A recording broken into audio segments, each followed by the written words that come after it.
Rain hammered the pavement as Danny Torres ducked under the broken awning behind his apartment building. His sneakers were soaked through, and his backpack felt like it weighed 100 pounds. School had been rough today. 3 kids had laughed when he dropped his lunch tray, and nobody sat with him during study hall. Again, that he kicked at a puddle and heard something whimper. Danny froze. The sound came from behind the dumpster, soft and scared. He should probably go inside. Mom would be worried, but something made him step closer, pulling out his phone for light. There, wedged between the dumpster and the brick wall, was a creature about the size of a cat. It looked like a lizard, but wrong somehow. Its scales shimmered with colors that seemed to shift in the phone light, going from deep blue to purple to almost silver. One of its front legs was bent at an odd angle, and a gash along its side leaked something that definitely was not red blood. The creature's eyes opened. They were gold, pure molten gold, and they stared right into Danny with an intelligence that made his breath catch. "Hey there," Danny whispered, crouching down. "You're hurt pretty bad, huh?"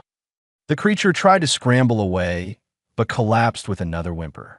Its whole body was shaking, whether from pain or cold or fear, Danny could not tell. Probably all three. Danny knew this was stupid. You were not supposed to touch wild animals, especially not weird, alien-looking ones that might bite or be poisonous or anything. But those eyes were looking at him like they were begging for help, and Danny had never been good at ignoring things that needed help. He shrugged off his jacket, even though it was his favorite one with the space shuttle patch. Slowly, talking in a calm voice about nothing important, he wrapped the jacket around the creature.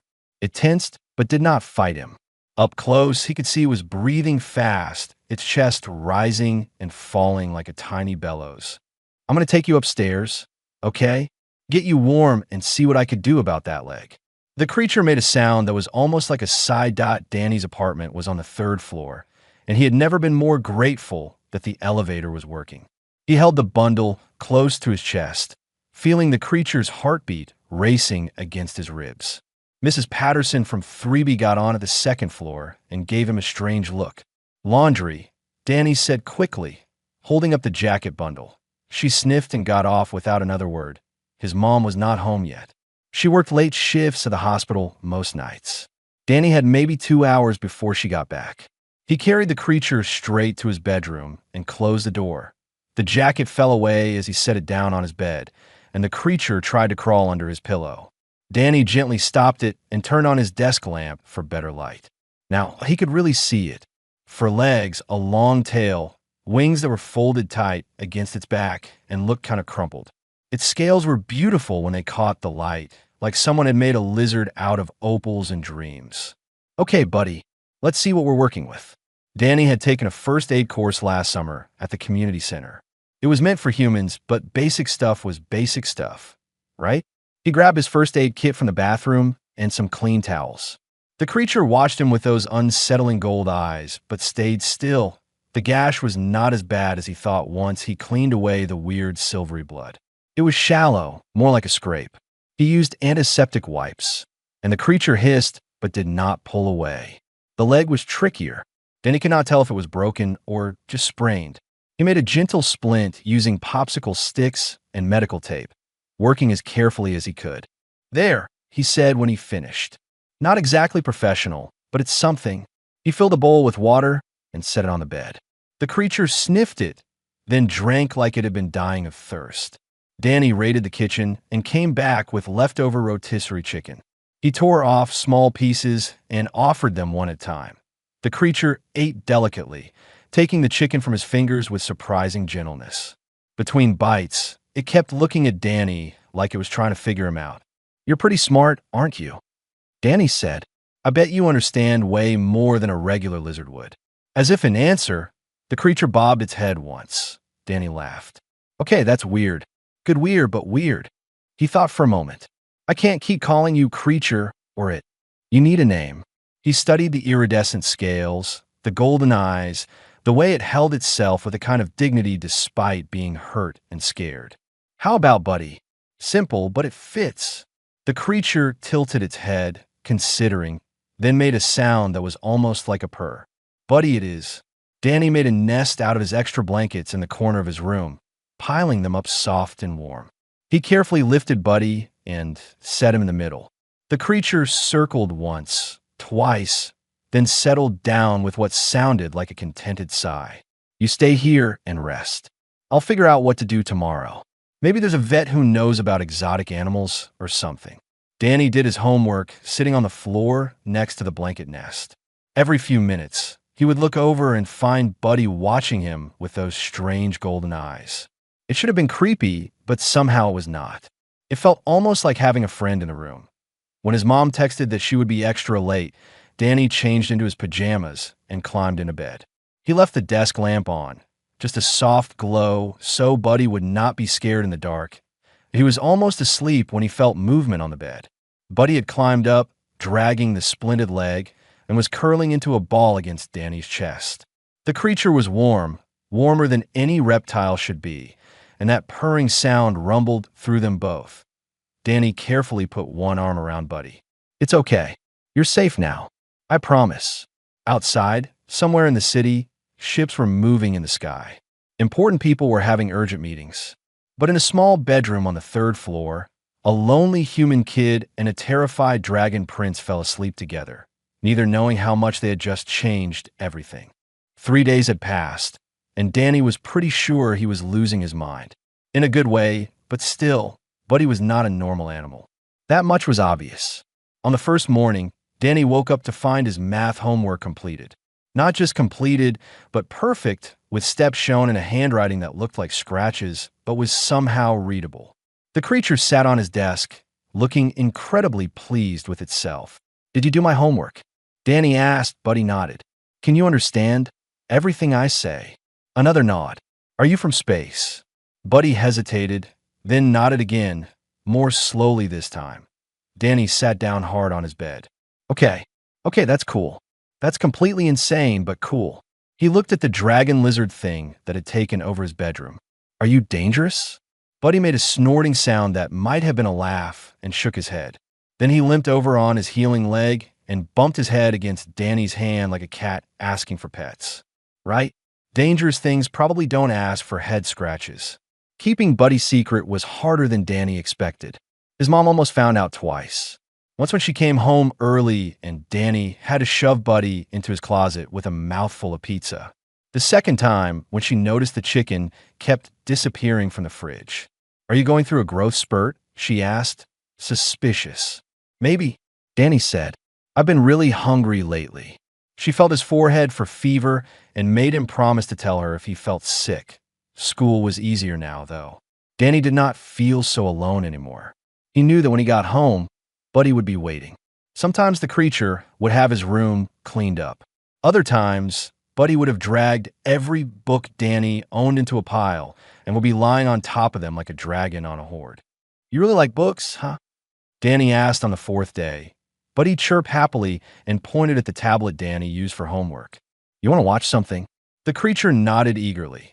Danny pulled up a streaming app and started scrolling through options. Buddy stopped him when he passed the news section.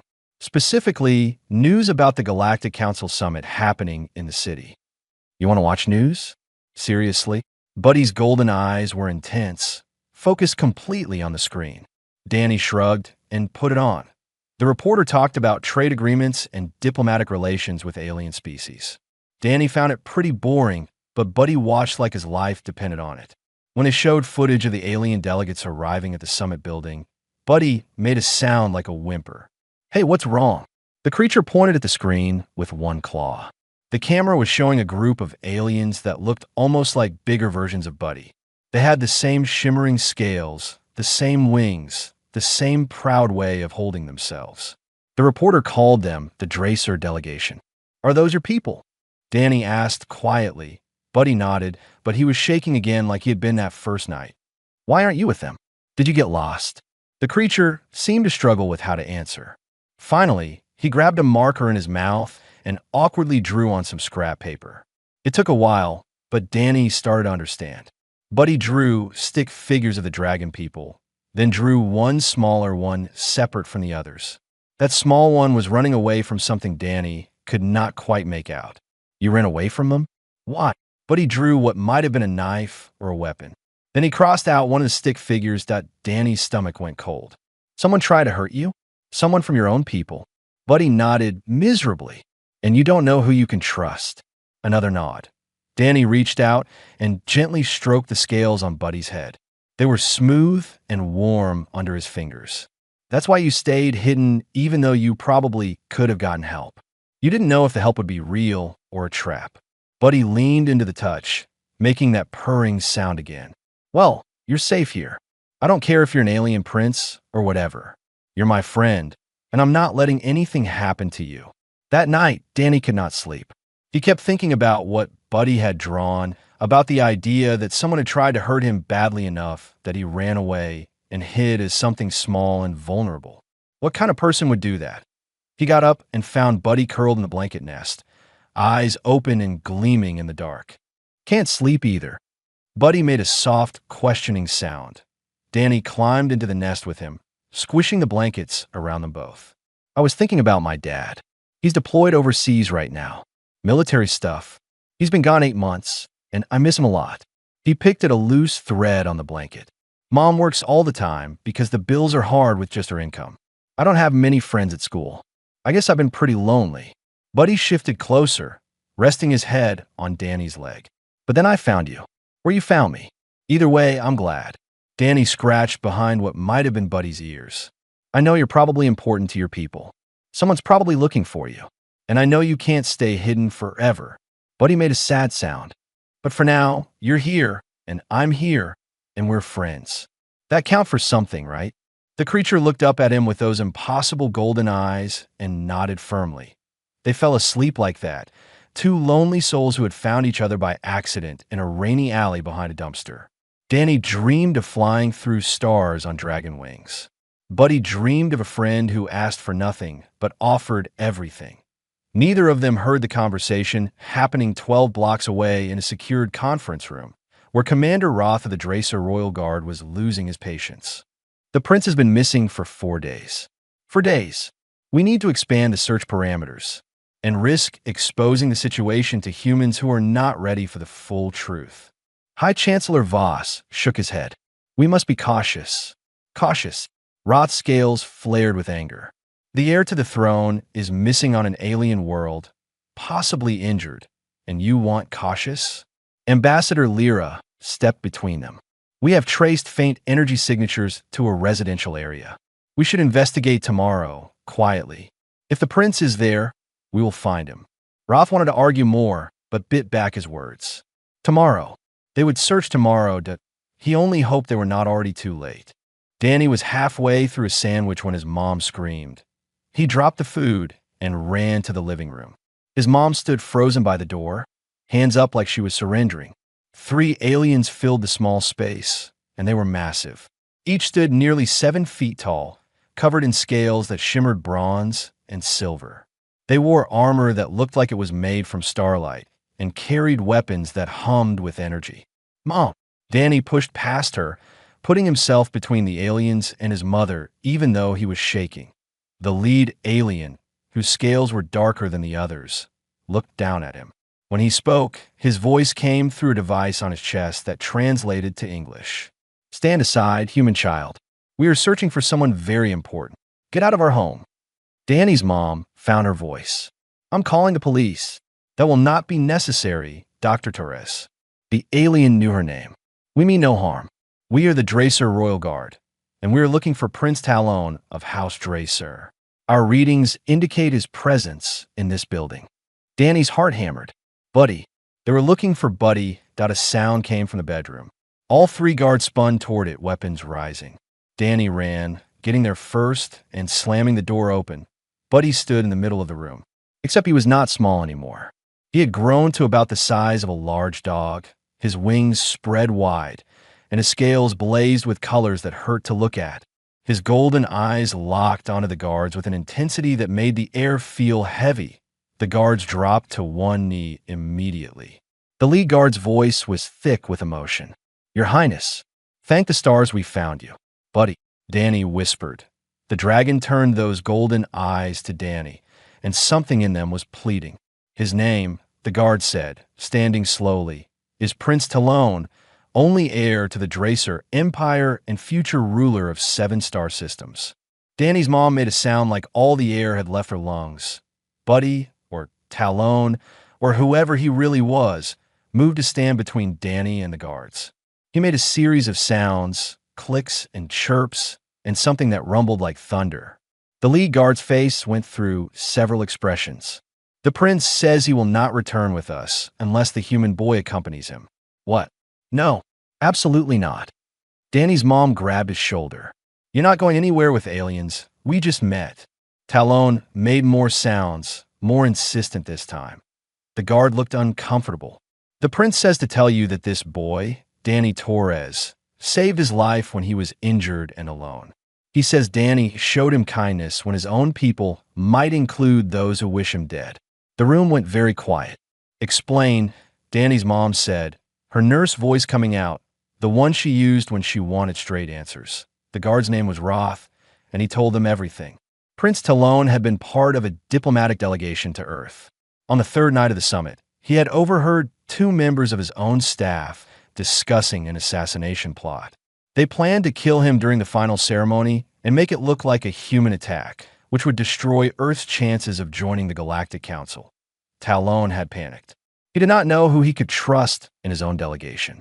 So he used an emergency disguise field to make himself appear smaller and weaker, then fled into the city. He got injured during the escape and ended up in that alley where Danny found him. For 7 days, we have been searching, Roth said. The summit continues, but the final ceremony is in 3 days. If Prince Talon does not appear, there will be questions.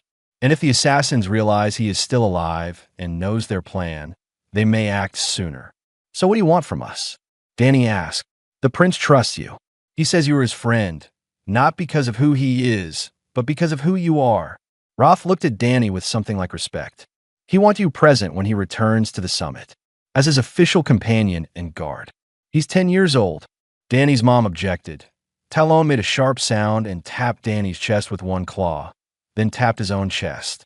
The meaning was clear. Friends. Partners. Mom, Danny said quietly. He saved me too, you know. I was lonely. I felt invisible. But he made me feel like I mattered. Like I was worth something. His mom's eyes filled with tears. Baby, you always mattered. I know that now. Because he showed me. Danny looked at Talon, who was watching him with those incredible eyes. If I can help him, I want to. He would do the same for me. Roth stepped forward. We can protect the boy. Our technology is advanced. And I give you my word as commander of the Royal Guard that no harm will come to him. And if I say no, Danny's mom asked, then we respect that decision, Roth said. But the prince may choose to stay here rather than return without his friend. And that puts all of you in danger when the assassins come looking. Danny's mom closed her eyes. When she opened them, she looked years older. What do you need us to do? The next 2 hours were a blur. Roth brought in equipment that looked like it belonged in a science fiction movie. They outfitted Danny with what looked like normal clothes, but were apparently woven with protective fibers that could stop most energy weapons. A small device behind his ear would translate languages in real time. Talon stayed close to Danny the whole time, sometimes rubbing against him like a cat, sometimes watching the guards with suspicion. He really does trust you, Roth said at one point. I have served the royal family for 20 years, and I have never seen the prince so comfortable with anyone. Maybe because I didn't want anything from him except to be friends, Danny said. Roth smiled, and it changed his whole face. You are wiser than many adults I know, young human. As night fell, Roth explained the plan. Tomorrow, they would announce that Prince Talon had been found safe after a brief adventure exploring the city. Danny would be presented as an honored friend of the Empire. They would attend functions together, and Danny would watch for anything suspicious while Talon worked to identify the conspirators. Can he talk? Danny asked. In a way I can understand? Roth fitted Talon with a collar that had a translation device. When the prince spoke, Danny heard English words in a voice that sounded young and nervous. Thank you, Danny Torres, for everything. Danny grinned. You can call me Danny. And you're welcome, buddy. Talon made that purring sound, and Danny realized it was the dragon version of a laugh. They had 3 days to catch assassins and save a prince. Danny probably should have been terrified. Instead, he felt more alive than he ever had before. The summit building was the fanciest place Danny had ever seen. Crystal walls curved up toward a ceiling that somehow showed the stars, even though they were indoors. Beings from a dozen different worlds moved through halls that seemed to shift and change based on who was walking through them. Danny stayed close to Talon, who had grown to his full size now. The prince was magnificent, easily 12 feet long from nose to tail, with wings that caught the light and threw rainbows everywhere.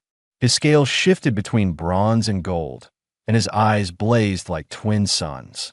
"Stop staring at me," Talon said through the translator, but Danny could hear the amusement in his voice. "Can't help it. You're kind of impressive when you're not pretending to be a hurt lizard." "I was a hurt lizard." "Yeah, but now you're a hurt dragon. Big difference." Roth walked ahead of them, his armor polished to perfection. He led them through security checkpoints where guards bowed to Talon and eyed Danny with curiosity. A human child walking beside a Dracer prince was apparently big news. The first meeting was with the High Council. Danny had to sit in a chair that was way too big for him while important aliens talked about trade routes and resource agreements. Talon sat on a raised platform, looking regal and bored. Every few minutes, their eyes would meet, and Danny could see his friend was as uncomfortable with all the formality as he was. During a break, a servant brought refreshments. Danny took a cup of something blue that tasted like oranges mixed with starlight.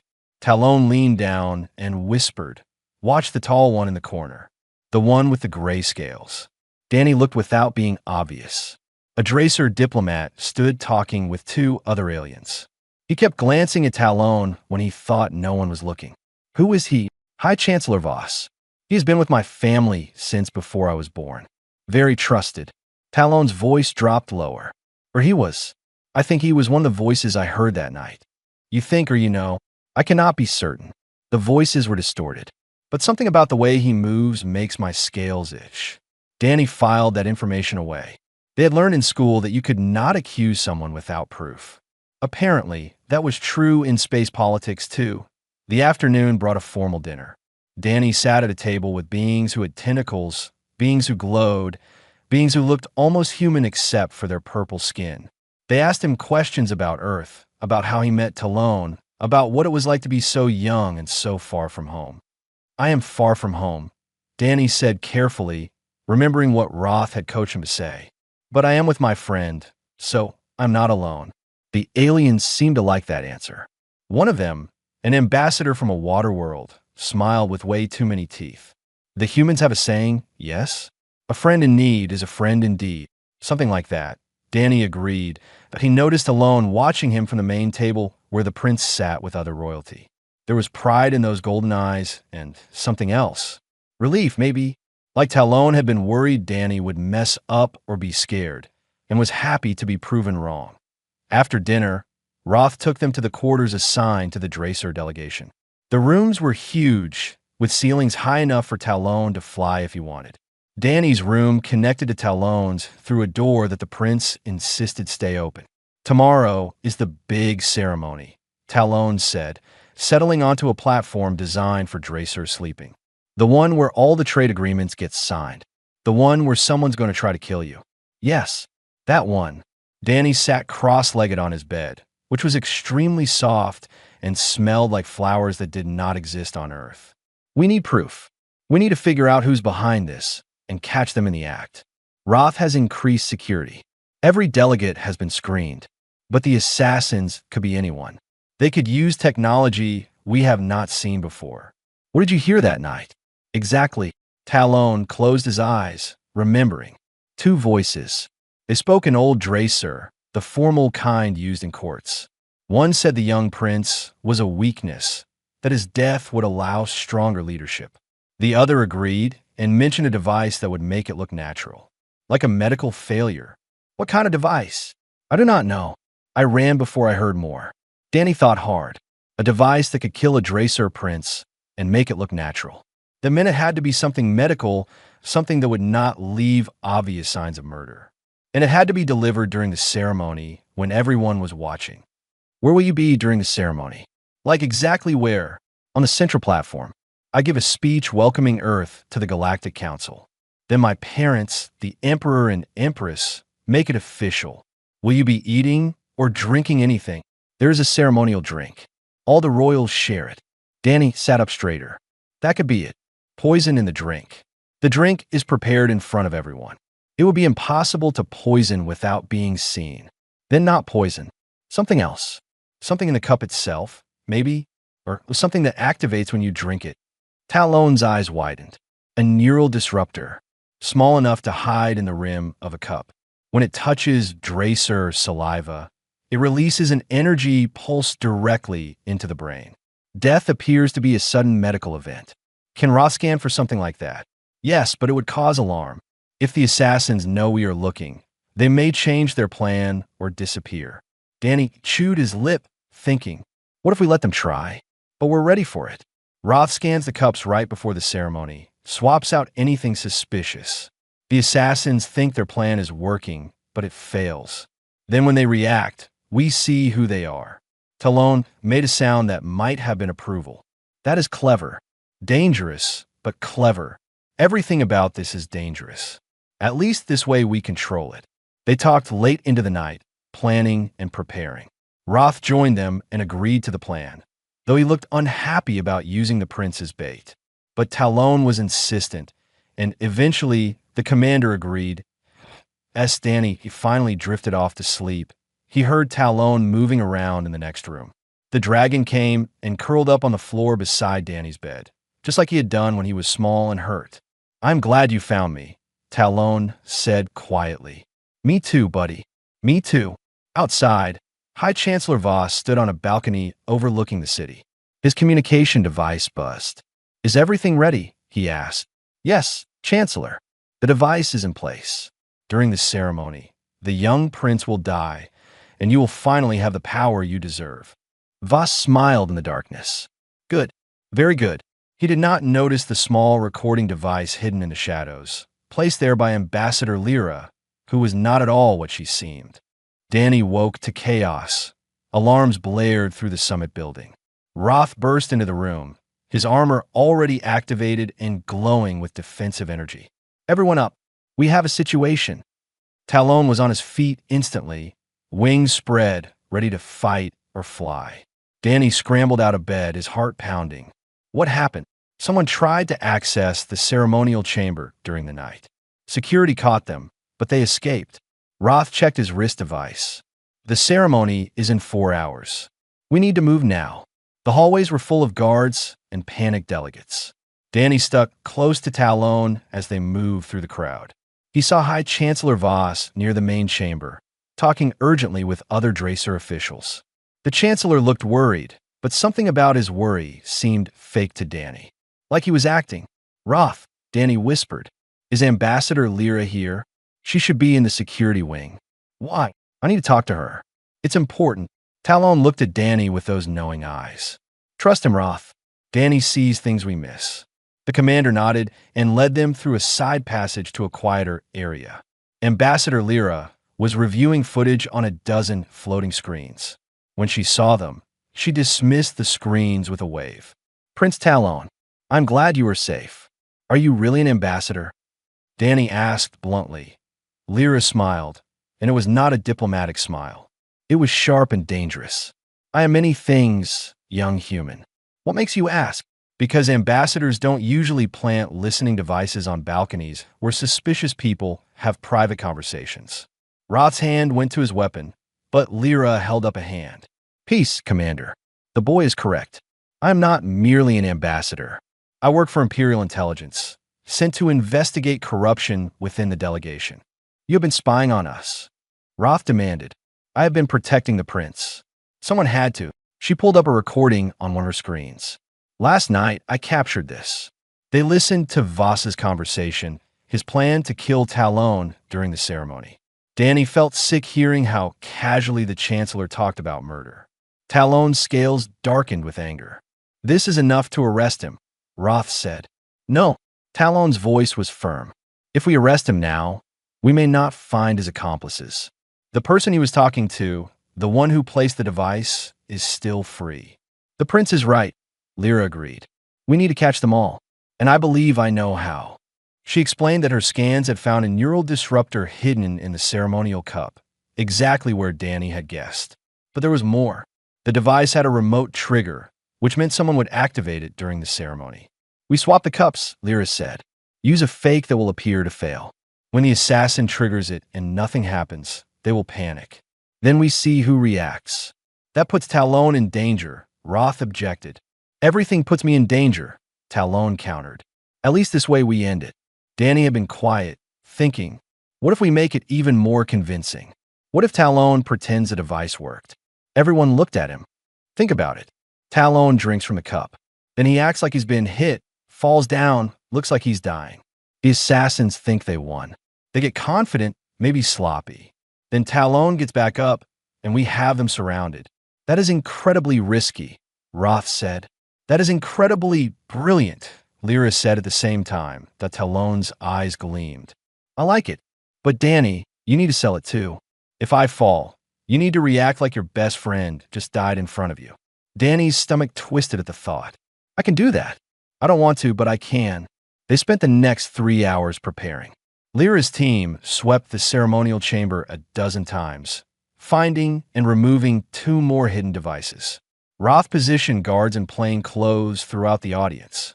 Danny practiced looking devastated, while Talon practiced falling dramatically. You are enjoying this too much, Danny said as Talon collapsed with what could only be called theatrical flair. I was in drama club before I became prince, Talon said. This is my moment. Despite everything, Danny laughed. Even facing assassins and deadly plots, Talon could still make him smile. That was what friends did. The ceremony began right on time. The hall was packed with delegates from dozens of worlds. Danny sat in a place of honor near the platform, his heart hammering so hard he thought everyone could hear it. Talon stood tall and proud, his scales shining in the light. High Chancellor Voss presented the ceremonial cup. His hands were steady, his face calm. If he was nervous, he hit it perfectly. Talon began his speech. He talked about unity and cooperation, about building bridges between worlds. He talked about friendship and trust. His eyes met Danny's when he said that sometimes the most important connections happen in the most unexpected ways. Then he lifted the cup and drank. For a heartbeat, nothing happened. Then Talon's eyes went wide. He staggered, wings flaring.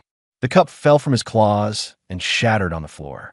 Danny jumped to his feet, and he did not have to fake the fear on his face because seeing Talon fall was terrifying even though he knew it was an act. Talon collapsed, his massive body crashing to the platform. He convulsed once, twice, then went still. The hall erupted in screaming. Delegates rushed for exits. Guards swarmed the platform, and Danny ran to Talon, dropping to his knees beside his friend's head. No, no, no, he whispered, loud enough for nearby microphones to pick up. Buddy, please. You can't be gone. You can't.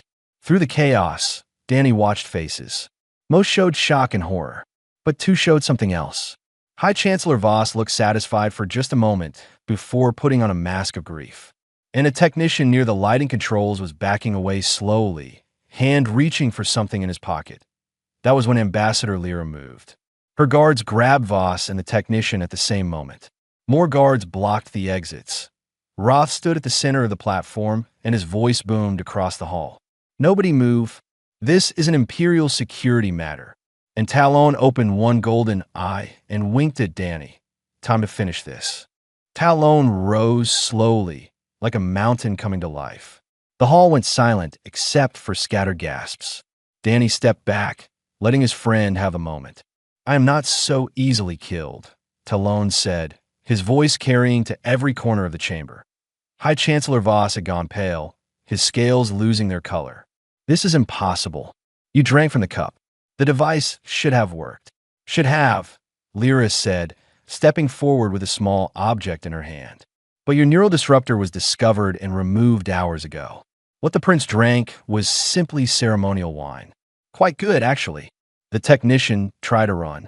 He made it 3 steps before Roth's guards tackled him. They pulled a remote trigger from his pocket, the device still set to activate. Voss straightened his back, trying to regain his dignity. I acted for the good of the Empire.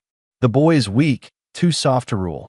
Under my guidance, the Dracer would have become the dominant force in the galaxy.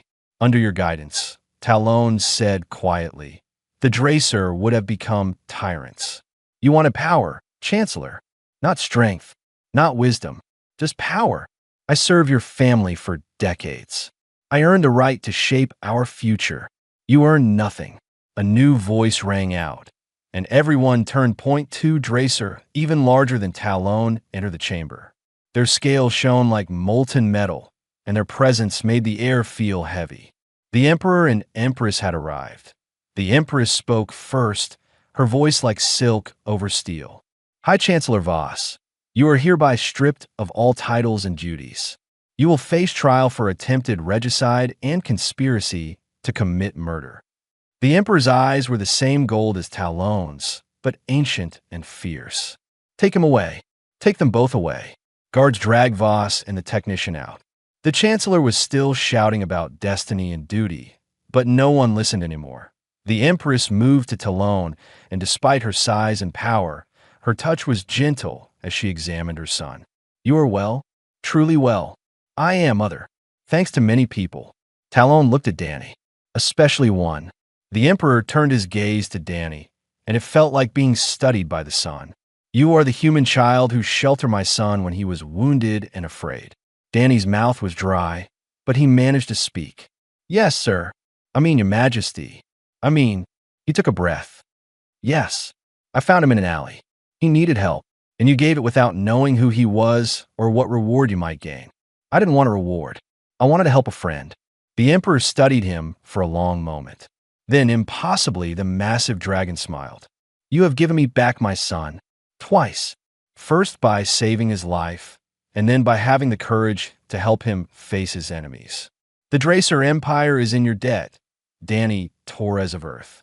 I really don't need anything, Danny said. Having Talon as a friend is enough. The Empress made a sound that might have been a laugh. Oh, I like this one. He has spirit. The rest of the ceremony was a blur. The trade agreements were signed. Earth officially joined the Galactic Council. Speeches were made about cooperation and peace. But Danny barely heard any of it. He kept thinking about what came next. Talon would have to go home eventually. Back to his empire, his duties, his life as a prince. That night, Talon found Danny on a balcony overlooking the city lights. You are sad, Talon said. It was not a question. You're leaving soon. Going back to your world. Yes. I have responsibilities I cannot avoid. Talon settled beside Danny, his wing creating a warm shelter around the boy. But that does not mean I am leaving you behind. Danny looked up. What do you mean? My parents have agreed to fund an exchange program between Earth and the Dracer homeworld. Human children will visit our world to learn and explore.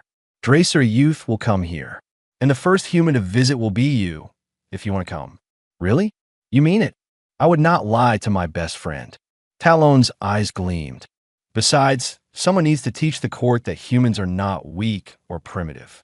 Who better than the boy who saved a prince and helped catch assassins? Danny threw his arms around Talon's neck, not caring that scales were not really made for hugging. I'll come. Definitely. Good. And when you visit, I will show you things no human has ever seen. The crystal caves of Draconis, the floating gardens, the library that holds 1,000,000 years of knowledge. Will you come back to Earth too? As often as I can. I promise to help dedicate the new exchange center. They are building it in your city. Talon made his purring sound. I believe they are naming it Buddy's Place. Danny laughed through sudden tears. That's perfect. That's so perfect. They sat together as the stars came out, human and dragon, friend and friend. Around them, the galaxy was changing. Earth was joining a larger community. New possibilities were opening. But in that moment, none of that mattered as much as the simple fact that they had found each other a week later. Danny stood in his apartment, packing for the trip to Draconis. His mom was crying, but smiling, proud and terrified at the same time. A case sat on his bed, containing everything he needed for a month on an alien world. Around his neck, on a chain, hung a single bronze scale. Talon had given it to him the day before. a Dracer symbol of eternal friendship. Danny touched it now, feeling the warmth in it. His tablet buzzed with a message. Ship arrives in 1 hour. Ready for an adventure, buddy? Danny typed back quickly. Always ready. See you soon, friend. He looked around his room, at the blanket nest where a small, scared dragon had once hidden, at the window where they had watched the stars together. This was where it all started. A rainy night, a hurt creature, and a lonely boy who chose kindness. The universe had given Danny back everything he had given, multiplied by infinity. His mom drove him to the landing site. A Dracer ship waited, sleek and beautiful, with Talon standing at the entrance. When Danny ran up the ramp, Talon wrapped a wing around him in a dragon hug. Welcome aboard, Danny Torres. Let me show you the stars. And together, they flew toward tomorrow.